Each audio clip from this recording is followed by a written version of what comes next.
Uyg'ur yozuvchisi Mamtimin Hoshurning Xinjiang yoshlar o'smirlar nashriyoti tomonidan nashr qilingan Qum bosgan shahar nomli romani.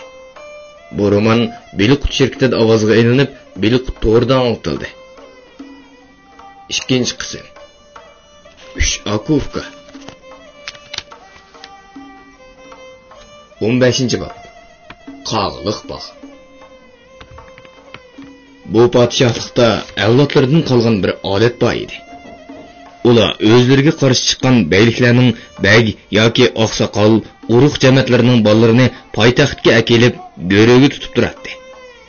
Payti kelganda ulardan o'z maqsadlari uchun foydalanardi yoki ularni ujuqtirib etadi. Yantoq oqsoqol bilan uning bolalari shu maqsadda go'ro'ga elinib, qog'liq boqqa nazarband qilingan edi. Qog'liq bog' shaharning chat bir burjigidagi tashlandiq bog' edi. Bir zamonlarda qaysi bir shoh bu yerni o'zining yaxshi ko'radigan to'qili uchun xos bog'chi qilib bermoqchi bo'lib, bu yerga mevalik ko'chatlarni tiktirib, bog'ning atrofini egiz tomlar bilan qo'rshigan va tomlarning ichki teshiga nurg'un dal-daraxtlarni qo'ydirgan edi. Lekin keyin bog' o'rni do'ng bo'lg'achqa bu yerga suv ravon chiqmay, mevalik daraxtlar toza oynayolmaganlikdan o'rda bu yerni bog' qilish planini tashlab qo'ygan edi. Keyingi chog'larda bog' ichidagi mevlarning qurug'ini qurib, oynig'ini ixtiyoricha har tarafga shox ayirib, bog' ichi jangallashib ketgan edi. Faqat tomni aylantirib qo'ygan dal-daraxtlar cho'nqur yiltiz tortib, yillarning o'tishi bilan quchoq yetmas bo'lib yo'g'inib ketgan edi.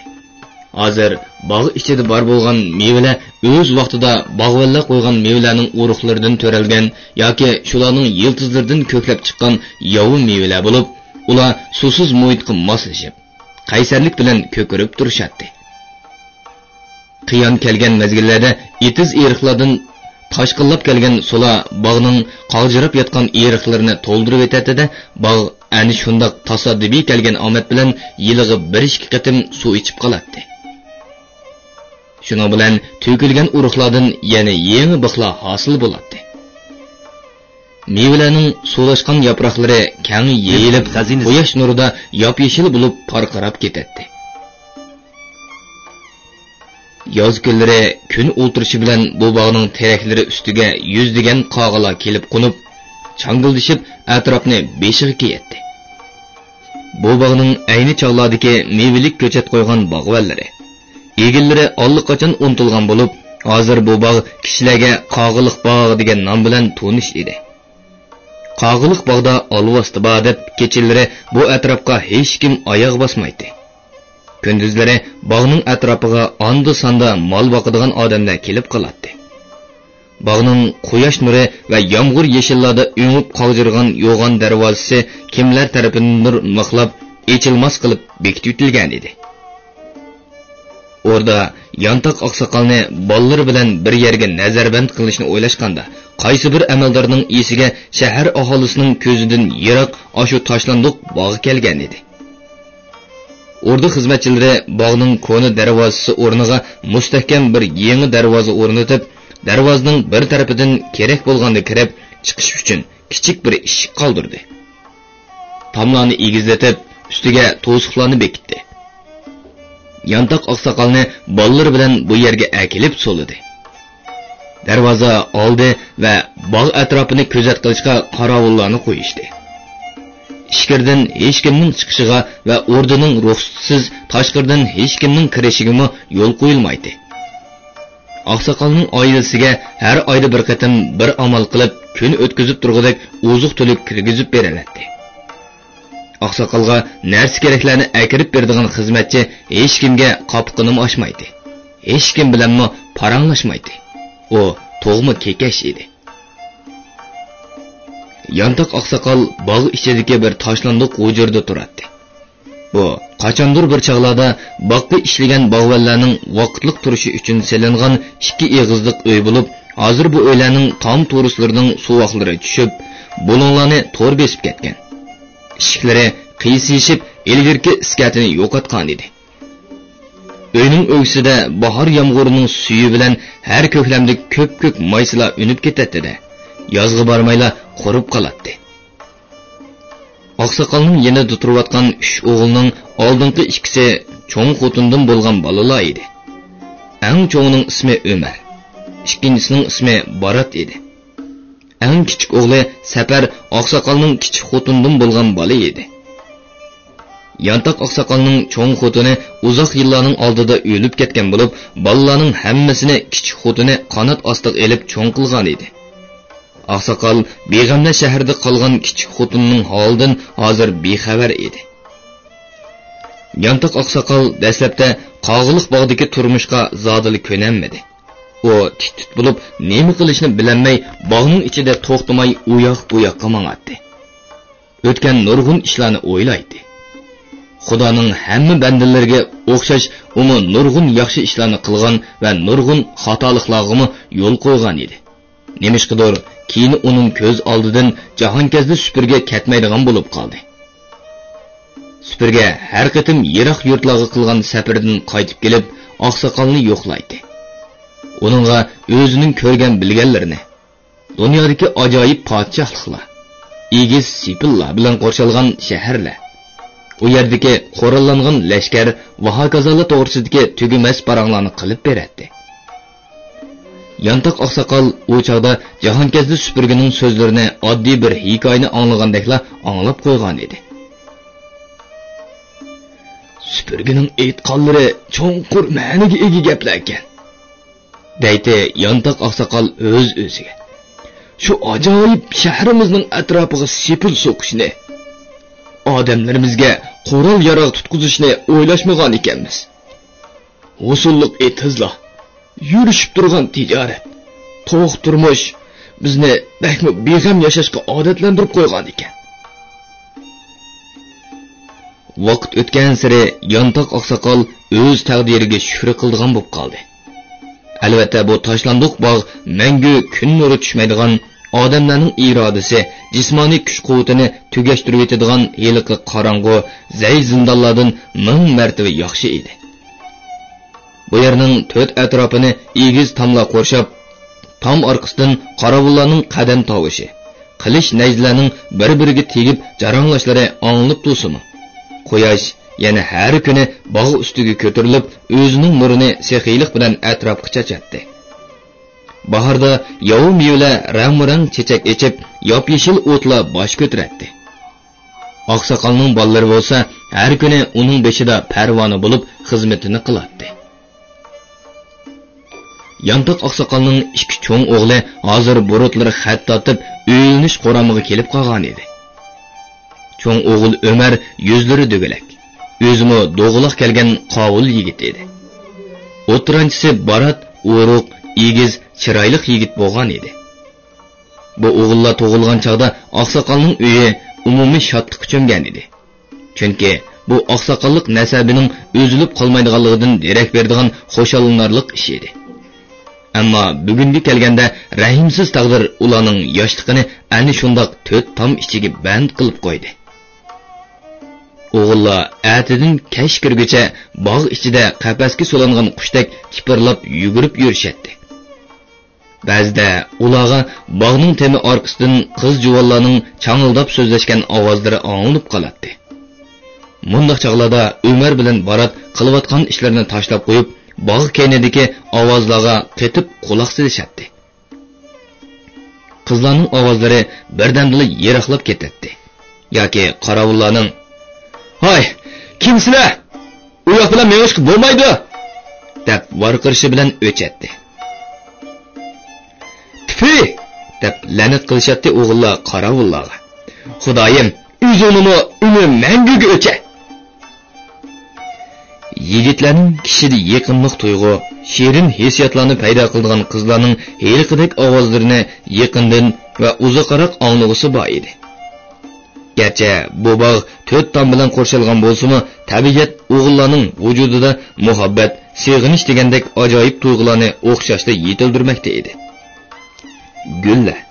Gullar atrofida parvona bo'lib yurgan kepinaklar, tiniq kang osmon va har bahorda mehmon bo'lib kelib, kashf kuzda qaytib ketadigan fasl qushlari ularni g'alati xiyollarga soladi.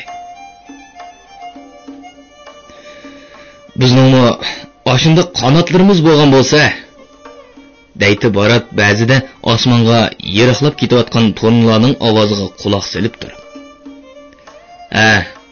Qantimiz bo'lsa, qanday qilmoqchi-dan? deb so'raydi Umar. Bu la'nati shahar jin tekkan eski tomliqlarni tashlab, yiroqlarga ketadi. Atamni tashlabma. Nima qilib tashlayotganmizga? Yeliqi maqtanchoq poqi bilan aqlli g'azla to'g'risidagi cho'chaklarni anglamaganmisan? Shundoq, bir tal yog'ochni tepib, ikkimiz 2-5ni tishlaydik. Atam yog'ochning o'ttirsini tutatdi. Ondan havoga ko'tarilib, xohlagan tarafga qarab, inimiz safarni-chu. Safarmi bor texa? Mundaq suhbatlardan keyin ular uzoqcha jimib qoladi. Qandaqdir bir yo'g'on tuklik hara ularning beshi ustida agib, yana yiroqlab ketadi. Yigitlar agar qarorga kelsa, bir amal qilib bu bog'dan qochib chiqibmi ketar edi. Lekin ular kundan kunga xiyol besib, kesilchan bo'lib kelayotgan otisini tashlab ketanmaydi.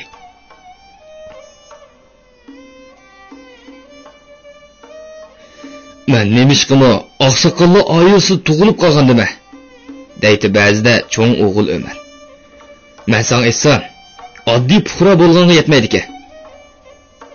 Aqini qanday deysa? deb so'raydi Barat. Masalan, sen bir oddiy dehqon bo'lsan, xazinasi, ozroq jabot tatsan, ammo ortiqcha g'amingmi bo'lmaydi. Kunduzi tirishib amgikingni qilib, kechasi uyingda xotirjam uxlaysan.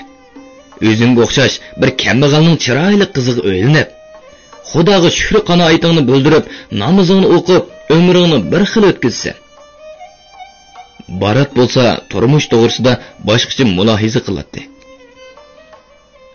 Nima deb kambag'al bo'lib yashamoq kerak ekan? deydi u. Kambag'alchilikning nimasi yaxshi? Bir nonning halakchiligida eshakdek ishlab kuning o'tidi shu. Qara, men agar odamni zeriktirib saron qilib o'tadigan mushuk qamoqdan qutulib chiqib ketadigan bo'lsam, bir amal qilib, yana otamdek biror yurtning oqsoqoli bo'laman. Esonmi? Kichik chig'imizda uyda bizni chakarlar qo'ldan tushirmay ko'tirishib yuradi. Xizmatimizga har doim odam tayyor edi.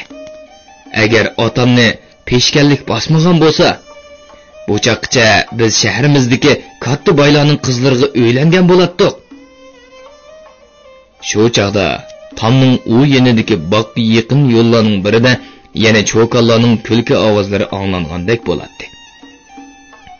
Aka-uka ikkalan so'zlarini to'xtatib, diqqat bilan quloq solishadi.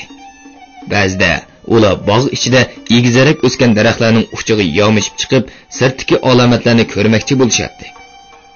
Biroq ular bekorg'il ovora bo'lishadi. Har qachon egizga chiqqan bilanmi faqat yiroqdagi daraxtlarning uchini ko'zga cheliqatdi. Yantoq oqsoqolning eng kichik o'g'li Safar amdili tamtilab menib yurgan bola edi. Uning uchun mushu cho'ng bog'ning ichi bir keng dunyo bilinadi. Qalaymqon o'sib, changallashib ketgan mevalar, daraxtlar orasidan ketgan oyoq yo'llar, o't cho'plar ustida o'milishib yuradigan hormas chumullar, ajoyib rangdor kepinaklar, kecha bilan kunduz ozg'ashmay olmishib turadigan quyosh bilan oy. Bularning hammasi hozircha uning bolalik tasavvur dunyosini to'ldirishga yetib oshadi.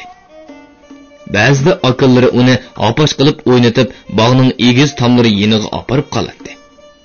Kichik Safarga bu olamning chegarasi naq oshu tomlar bo'lib ko'rinadi. Yantoq oqsoqolning kundan kunga salomatligi o'sallab, cho'ng o'g'illari naladindir ko'ni pallarni tepib kelib, uy oldiga yasab bergan karvatdan qo'polmas bo'lib qolgan edi. Ko'p chog'larda Safar o'zining changildoq ovozi bilan tugumas savollarni so'rab, oqsoqolning beshidan neri ketmaydi.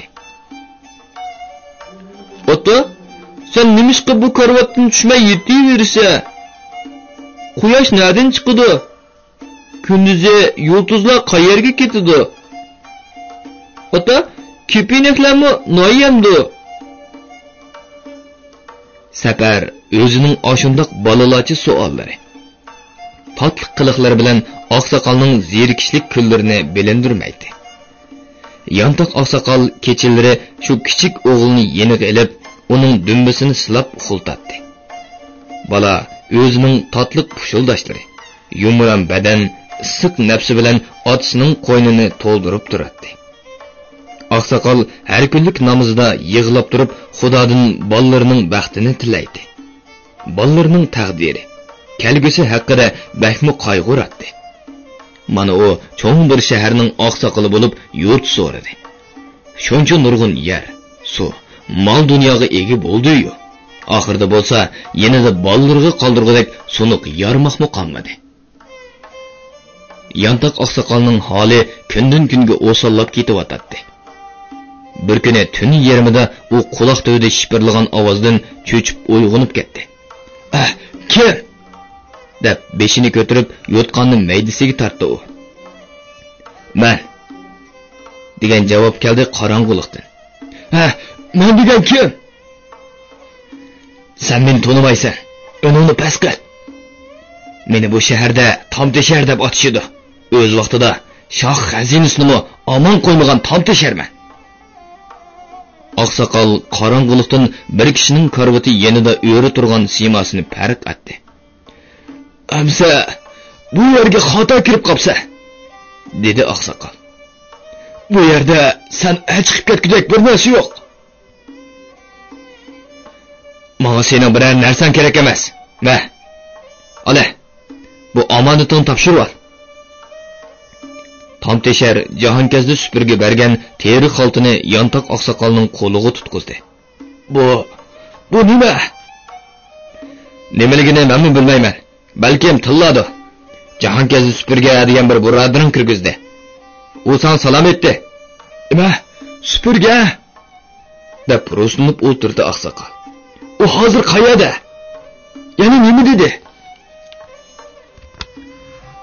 "O, Beg'amlar shahri Ig'ir kunda qoldi. Xalqqa bir boshlamchi kerak. Oqsoqol bir amalni tepib, qechib chiqsin" dedi. "Qochmoqchi bo'lsang, bog'ning g'arb tarafidagi yo'g'on yanoqning yenidagi tomdan bir to'shik teshib, o't cho'plar bilan yepib qo'ydi. Tayyorlig'ini qilib, shu yerdan qechib chiqib ket." Yantoq oqsoqol ochiq kuldi. "Menda hozir qechib yurtimga yetib bog'dak Mağdur nemi qısı?" dedi o. "Mana, 2 aydan beri mushu o'rindan qo'polmay yetibdiman. Hay, afsus. Biz xalqqa o'g'il qildik. Odamlarimizni to'limi bexud o'gatgan ekanmiz. Shu shaharga oqsoqol bo'lib turgan chog'larimni o'ylasam, ko'p ishlarni xom qilgan ekanman." Tomteshar oqsoqolning so'zlariga kulib qo'ydi.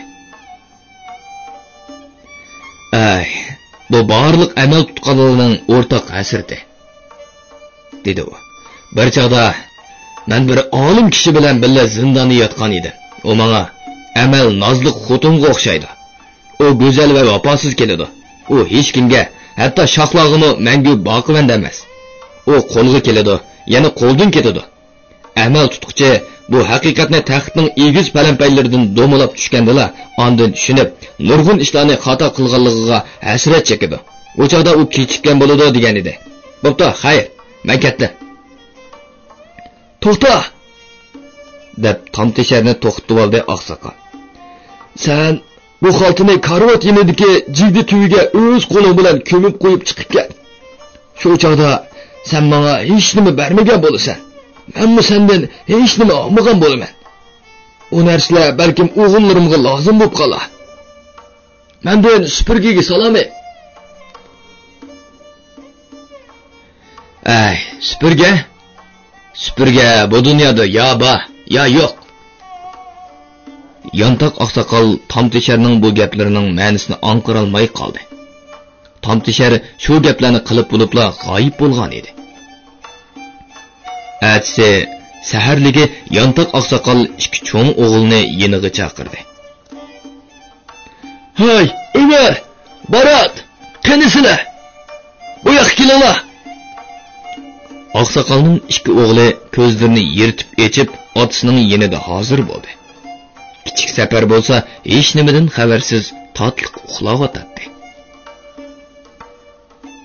"Xo'sh ota, Nima topshiriqlari bor ekan? deyishdi o'g'illar.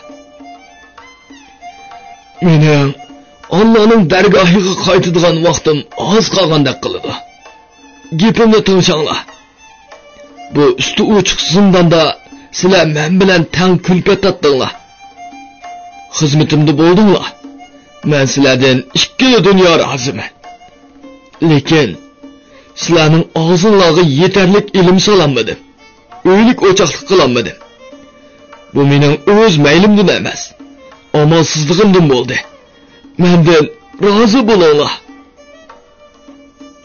O'g'illar otasining so'zini anglab ko'z yesh qildi. Ota, biz sizdan ming marta rozimiz. Holimizdan yaxshi xabar olamidik.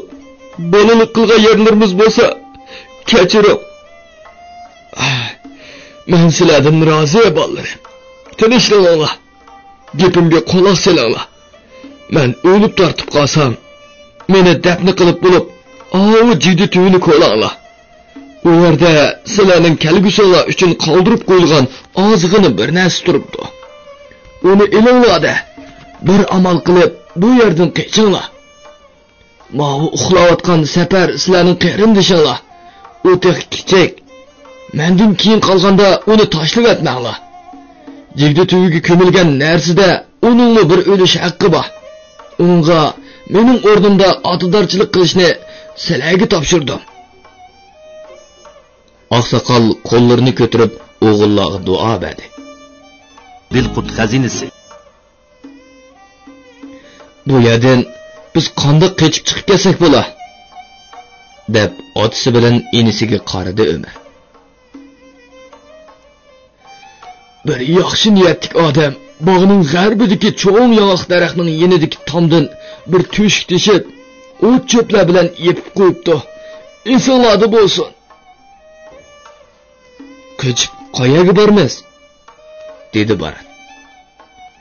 Albatta, o'z yurtingizga, beg'amlar shahriga borsizlar, dedi Yantoq oqsoqol. U yerda ahli sizlarni kutib turibdi. Sizlar Yantoq oqsoqol bollariga deydigan oxirgi muhim vasiyatlarni aytib bo'lolmayla tiniqidan qoldi.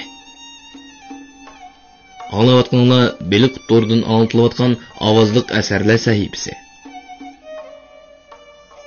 16-bob. O'lim xabari. Qog'iliq bog'dan ko'tarilgan yig'i ovozini anglab, darvoza oldidagi qorovullar ting'irqab qilishdi.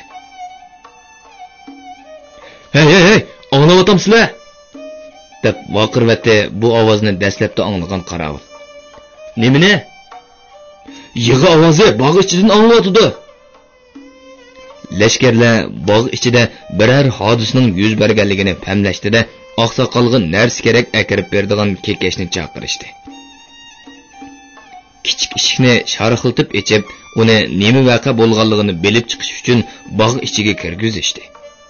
Kekash hayol bo'lmaylik qaytib chiqdi-da, chiroylarini qayg'uliq tusga kirgizib, bir nimalarni deb sharatlab, lashkarlarga oqsoqolning vafot bo'lganligini uqtirdi. Shaharning chetidagi bu tashlandiq bog'ni ko'zat qilish jiniga tekkan lashkarlar jallanib ketishdi. Bir nechisi bu xabarni o'rdaga yetkazish uchun oldirab ot selishdi. Lekin ular o'rdadan javob ololmay, o'rda darvozasi oldida yarim kun saqlashdi. O'rda darvozasi oldiga qatma-qat qorovullar qo'yilgan edi. O'rda ichi patparaq ko'rinadi. U yerdan do'pirlab otliqlar chiqib, qayoqlargadir g'oyib bo'lishadi.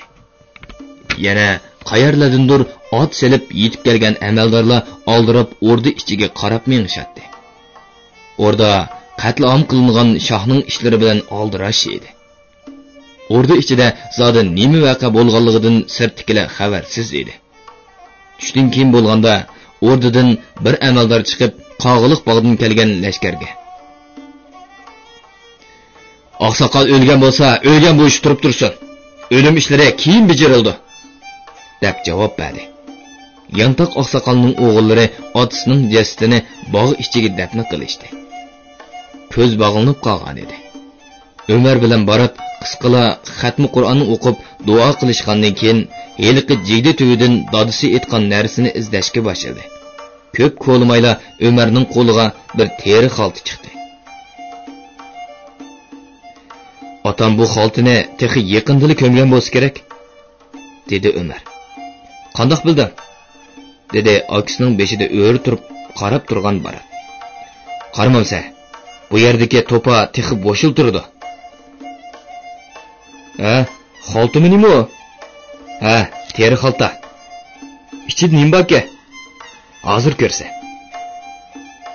Kichik Safar nima ishlarning bo'layotganligini aniqlolmay aqllarining atrofida perqirab yuratdi. Ömer bilan Barat xira kuyib turgan chiroqning yeniga kelib xaltining og'zini ochdi. Uning ichidagi parqirab turgan oltinlarni ko'rdi-da, xaltining og'zini darhol etishdi. Endi bu la'nati bog'dan darhol yo'q qilish kerak, dedi Barat. Sal o'pganni besvog'ini, dedi Ömer. Otam biz qechib chiqib ketadigan yerning gapini qilib edi-ku. Men u yerni kunduz ko'rib qo'ygan. Shu kecha lashkarlar bog'ning atrofini kuzat qilishni qo'yib, cho'ng darvoza oldiga yig'ilib olishgan edi. Bog'ning ichidagi cho'ng jinoyatchi o'ldi. Endi o'lgan odamning qechib ketishidan ansirashning hojati yo'q-da. Uning ustiga Qaravulla boshlig'i o'rdadan dafni ishini qandoq bir taraf qilishni, obdonroq huquq beqishni bahona qilib ketguncha qaytib kelmagan edi. Qaravulla endi o'zining parangiga tushib ketdi. Uzun vaqt bu la'nat tekkan jindixonni ko'zat qilib zerikkan lashkarlar endi bu ishdan ozod bo'lganligini o'ylab xo'shal edi. Chunki bu yerda vaqt o'tkazganda ular uchun qilch foyda yo'q edi. Shaharning boshqaroq bir aplik joyida bo'lganda ular allaqandoq bir bahonalarni tepib chiqib, yo'ldan o'tgan dehqonlar, kasblar, savdogarlardan xilil bir nima undirib olaydi. Shahar ichida yana ko'ngil ochadigan so'rinlar to'lib turadi. U yerda xohlagancha ish pushqini chiqarg'il bo'ladi. Bu la'nat tekkan jin uvusining atrofida bo'lsa, kechichi qog'larning qoqildashlari, o'qishlarning vahimlik ovlashlaridan boshqa hech nimani aniqli bo'lmaydi. Bu yerda uzun vaqt kuzatib turib, zerikib sarang bo'layli degan qorovullar shu topda endi buningdan keyin o'zlarining qayerlarda vazifa o'taydiganligi to'g'risida qizg'in farazlarga tushib ketdi. Hey. O bir yillari men shahar ko'chalarini kechida kuzat qilishga chiqib, obdalla tirilib qolgan edi, dedi bir lashkar. Hey, uningda qandoq tapovat qilg'ili bo'ldi? deb so'rdi yasharoq bir lashkar. Qandoq desanglar, kechida mangan har qanday odamni to'sib, nima deb kechida yo'l yursa, shohimizning yangi farmondan xabaring yo'qmi deb bir ikki popozi qilasan-da, yanchiqlarini oqtirib, qo'riq deb qo'ysa. Eng yaxshi ovqat shu, deb tasdiqladi ikkinchi lashkar. Ko'chilarni o'g'irlab yurib, ba'zida qimor bo'layotgan so'rinlarning to'ppisiga tushsa, qimorvozlar ishtining tushib qolganini qarmay qochidi. Tavkadagi pulning hammasi sening bo'ladi. Unimi deysizlar, bunimi deysizlar, dedi yana biri. Men sizlarga aytsam, ishning huzuri naq podshohning o'rdisi ichida qorovullik qilishmikan deyman. Shohning o'rdisida qorovullikda turib qilishdan Xudo o'z saqlasin juma, dedi qeyri bir lashkar. Do'zaxning naq o'zi, u yerda sana tarnoqchilikmi erkinlik bo'lmaydi. Yog'ochda qetib turmoqdan boshqa gap yo'q. Sen nimani bilasan? deb qarshi chiqdi qeyrining so'ziga hili qilashkar. Mana, men u yerda turib ko'rgan. Qiziqchilikning hammasi shu yerda. Hay. Bir qatam bir shahzoda ziyofat bo'layotgan uylarning biridan mast daldashib chiqib keldi demamsizlar. Tun 20dan oshgan vaqt edi. Shahzoda meni chaqirib, meni ov tarafga yetkazib qo'y deb shohning kenizaklari turadigan bog' tarafni ko'rsatdi. Shu vaqt qo'rqib ketdim. Shohning kenizaklari turadigan bog'ga qalaymqon yiqilishqi bo'lmaydi. Shuning bilan shahzoda silim masbub qopdilar, hujurlarga yetkazib qo'yay dedi. Shahzoda qattiq vaqirab, "Jeningdan to'ydingmi qandoq?" deb bir oliyib edi, ilojisiz uni yo'lab mangdim. bog'ning eshikka oldib turgan ikki qorovul bizni o'ndamay o'tkazib etdi. Eshikni ochgan yana bir lashkar bizni boshlab mangdi. Boy u shahzodaning qaysi kenizak bilan bordi kelsi borlig'ini bildi ekan. Bir ko'lni aylanib o'tdik. Bir tosh balandbaydan tushdik. Yana bir agmi ko'rikdan o'tib, yana bir tosh balandbaydan tushdik. Bizni boshlab ketayotgan lashkar "Ani o'yga kir" dedi-da, orqasiga yenib ketdi. Qarasam, oldimdagi gullik ichida bir imorat turibdi. Eshikni bir kenizak ochdi. Haliqi kenizakning chiroyliligini demamsan, ey kasabbat. Uzun bir ara uyga kirib qaradik. Ara uyning ikki tarafidagi xos hujurlarning eshiklari mahkam yepiq turibdi. Kenizak bizni eng chetidagi uyga boshildi. U uydagi jabduqlarning esilligini aytaymi? Shikirki uydan yana bir kenizak chiqib, shahzodani qo'limdan oldi. Shahzodaning ko'ngil ochadigan keniziga shu o'xshaydi. U texmi chiroyli bo'lsa kerak, deb gap orildi heliqi yosh lashkar. Rostini aytsam, uning chiroyiga tikilib qarayammi deb, uningdan kelayotgan xushbaroq, yenik shipirlab mengishlarga qarabla o'shimni yo'qitib qo'yadi dedi. Texmi qiziq ish, u yerdan qaytib chiqayotganda bo'ldi. Shahzodani shu yerga qo'yib qaytib chiqdik. Heliqi bizga dastlabda ishga chib bergan kenizak meni uzitib qo'ymoqchi bo'lib, yana ori uy bilan elib mandi. Tashqirqi ishga yaqinlashgan vaqtimizda u meni birla tortib, yondagi bir uyga akirib ketdi. Nima bo'lganligini bilmayli qoldi. Ishni go'ppidi yopdi-da, ustidagi kiyimlarni shart-shurtli silib, qip yalang'och bo'ldi. "Ay, nima qilyapsa?" deb qo'rqinimdan jaloqlab titrab ketdim. Shuning bilan u "Kel, bir ko'ngil echib ol" deb meni karvat tarafga tortdi. Chimildiq tortilgan karvatda tushaklar tayyor seliqliq turibdi. Boy u mo'shi yerdan qo'pib chiqib, bizga ishga echib bergan o'xshaydi. "Qo'y, munda qilma, beshim ketadi" deb yolvurdim. Heliqi yolg'izlikda zerikib o'laydigan kenizak o'xshaydi. Gapimni anglaydigandek emas. Gapimga kirmasang, menga chiqildi deb tuhmat qilaman. Balog'i shu chog'da qolasan, bo'l, ishni chaqqanroq puturib yo'lingga mang dedi. Ilojim yo'q. Jaloqlab titrab turib, uning yanida birdam yotdim-da qaytib chiqdi. "Toza mazi qilsan-da" deb so'rdi lashkarlar qiziqib. Qo'rqinimdan nima lazzat bo'lganini bilmabdim-a.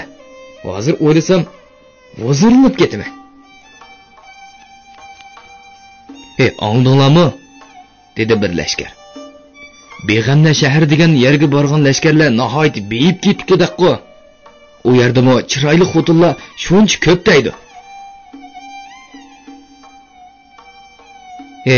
Biz mushu bog'da saqlab yotgan jinoyatchi asli shu shaharning podshohimiz. Bu gapchida u shaharning podshohini biz bu yerda ko'zat qilib yetibdimiz-da. Foydani boshqa xo'jamni opdi-da. O'rdiga u yerdan o'lja ilingan mollarni ortgan karvonlar oyig'i uzilmay kelyotdi deydi. O'rdidagi amaldorlarningmi amalni o'stirgidak. Haros, sizlarga aytaman deb unutdim-a, dedi atigan Yantoq oqsoqolning o'limini o'rdiga xabar qilish uchun borgan qorovullarning biri. O'rdida biror ahvol bo'ldimi qandoq? O'rdi ichi nihoyat patparoq ko'rindi. "Vay, u ishda sen beshingni qatirma", dedi heliqi qeri qorovul. "O'rdi deganda har kuni xilma-xil ishlar yuz berib turdi. O'zimizni parvo qilishayli." Bir haftadan keyin Yantoq oqsoqolning o'lim ishini bir taraf qilish uchun o'rdidan amaldor chiqdi. Darvozni ochib boqqa kirib, hamma hayron bo'lishdi. Bog'ning ichi go'rdak jimjit bo'lib, o'choqlarning ko'li olli burun sovib ketgan edi. Bog' ichida na oqsoqolning, na uning bolalarining qarisi ko'rinmaydi. Qorovullarning varqarashlariga o'pibning sayrashlari, qurg'on shox ustida o'tirgan paxtaklarning go'guldashlari javob bo'ldi. Qorovullar to'rt tarafga tarqalib, bulung pushqoqlargacha qo'ymay izlab bog'ning ichini ostin ustin qilib etdi. oqsoqol va uning bolalari qanot yasab uchib chiqib ketgandeklar g'oyib bo'lgan edi. Bu nimaga? dedi yong'oq darxi yinidagi tom tushishni ko'rgan amaldor. Bu deb do'duxildi necha kundan beri tomning shu tarafini ko'zat qilgan qorovul. Men bu yerdan necha o'tgan. Bu tushishni tig'i boqqa suv kirdigan so'ngishmikin debdimi? Qaris qilib tekkan bir kachat bilan eliqi qorovul orqasiga uchib tushdi. "O'nman yemaslar. Senlar bu yerda uxlab yetishibsa, ular tomni teshib qilishibdi" deb o'z-o'ziga savol qo'yib o'ylanib qoldi amaldor. Boshqalarga tom teshib qechib chiqib ketsin. Oqsoqolning o'ligini billi qechib chiqib ketamda. Sizlar oqsoqolni o'ldi deb ma'lum qilgan emasmidinglar? To'g'ri, u o'lgan edi. O'lgan bo'lsa, uning o'ligi qani? Zodi uning o'lginini kim ko'rgan? Sen ko'rganmi? Amaldor qorovullar boshliqiga tikildi. Bizda boqqa kirish huquqi yo'q edi, deb e'tiroz bildirdi qorovullar boshladi. Shu kuni atiganda bog' ichida yig'izar qilgan ovoz anglandi. Biz nima vaqa bo'lganligini bilib beqish uchun xos xodimni kirgizdik. Oramizda shuning qilib boqqa kirib chiqish huquqi berilgan. U bizga oqsoqolning o'lganligini aytdi. Biz bu xabarni qoida bo'yicha darhol o'rdiga yetkazdik. Bu gap bilan eliqi bechora Kekash balog'i qoldi. Amaldor Kekashning yoqasidan tutib silkishtirib turib so'radi. "Eta, zodi sen oqsoqolning o'lganini o'z ko'zing bilan ko'rganmi? U nima bo'lib o'lgan ekan? Qanday o'libdi? Sen kirganda uni bolalari nima qilayotgan ekan?" Kekash qornidan tushuniksiz tovushlarni chiqarib, qo'llarini sharatlab tipirlab ketdi. "Voy, bu nima deydi?" deb atrofga qaradi, hech nimani tushunmagan amaldor. "Uning o'lganini o'z ko'zim bilan ko'rganman" deydi. "Balkim u shu chog'da yolg'ondan o'lgan bo'lib yetib olgandi. Ularni qayerdan bo'lsin izlab topinglar." Shuning bilan shahar darvozasi, shahar atrofi, shahar ko'chalarida jiddiy oqtirish boshlanib ketdi.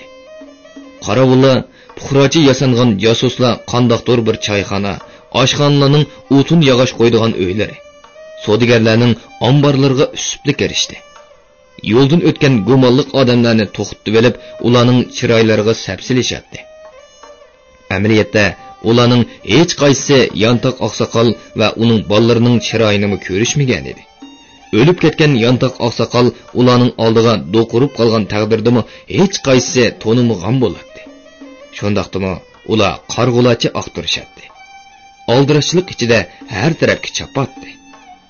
Bu chaqda Yantoq oqsoqolning o'g'illari yiroqdagi bir yo'lda aldirash ketib bormoqda edi. 17-bob 99 tilla. Yantoq oqsoqolning bolalari Qog'iliq bog'dan qechib chiqqan kuni kechasi shaharning bir bo'lag'ida dakki-dukki ichida tong otqizdi. Tong yurib, shahar darvozasi ochilishi bilan ular qandoqdir bir karvonlar to'piga qaytilib, shahar darvozasidan omon eson chiqib oldi. Yenik bir tinishib, orqa kayniga qaramay jiddiy yo'l bosdi. Shahar darvozasi oldidagi ularning hayotiga xavf soladigan yasovullar eg'ir oypalta, qilich, bo'rjinlarini tutunicha borgan sari yiroqda qolmoqda edi. Shahar darvozasidan boshlab har tarafga qarab suzilib ketgan cho'ng yo'l ularga erkinlik va'da qilib yeyilib yotadi. Shaharning salqinida qushlar ko'ngillik cho'rqirishadi. Shahardan chiqqan yo'lovchilar shu yo'llar bilan har tarafga qarab tarqalib ketadi. Yana shu yo'llar bilan dehqonlar, kasblar, o'tinchilar shaharga qarab oldirab eqishadi. Hozircha aka-ukalar texi erkinlikning o'zlariga to'liq qaytib kelganligiga jazm qilisha olmaydi. Ularning orqasidan qo'g'lab chiqqan lashkarlar yelili ularga yetishib kelib, ularni tutib ketishi, eng qattiq jazolar bilan jazolab, qorong'u zindonlarga band qilib etishi mumkin edi. Şoňa ular dastlabki bir qancha kun ichida to'xtamay kecha-kunduz degidek aldirash yo'l besishdi. Yigitlarning biri safarni apash qilib olgan edi. Yana biri qo'yniga tilla qochlangan xaltini selib, mursiga oziq-tulik selingan tuganchakni ortib ketib boradi. Ular ochi yo'llarga kelganda eng qilvat yo'llarni tanlaydi. Ziraat maysillari yelpinib turgan etizliqlar orasidan ketgan oyoq yo'llar bilan mengib, qandaqdir bir yezila yoki so'psizlik sular eqib turgan o'stanlarning yenidan chiqib qoladi. Yeyilib oqqan suv ostida rang-barang toshlar parqarab turadi. Toshlarning yaltirishi kishiga eqiyotgan suvning suzuk va tozaligidan xabar berayotgandek qiladi. Ba'zida ular suv bo'yida to'xtab, bo'g'chillaridagi nonni so'g'uq suvga chilab, mazza qilib yeydi. Hashpashtigacha yana ko'zdan g'oyib bo'lishadi. Kechalari ular uchiq dala yoki qandaqdir bir toshlandiq uylarning o'gida bir oz o'zining ochiqini chiqarib olibla, yana yo'lni davom qilishadi. Ularning o'zaro qilishadigan gaplari nihoyat qisqa edi. Jimjit yo'l besib, ko'pincha o'z xiyollari bilan band bo'ladi. Xilvatda bir joyni tepib, xaltidagi tillalarni sanab ko'ramiz, deb xiyol qiladi cho'ng o'g'il Ömer. Albatta, men cho'ng bo'lgandan keyin tillalardan ko'proq elishga haqliman. Cho'ngning o'lishi albatta cho'ng. Beliquttorda antilayotgan Uyg'ur yozuvchisi Mamtimin Hoshurning Şinjan yoshlar o'smirlar nashriyoti tarafidan nashr qilingan Qum bosgan shahar nomli romanini bugun mushargacha anlatdik.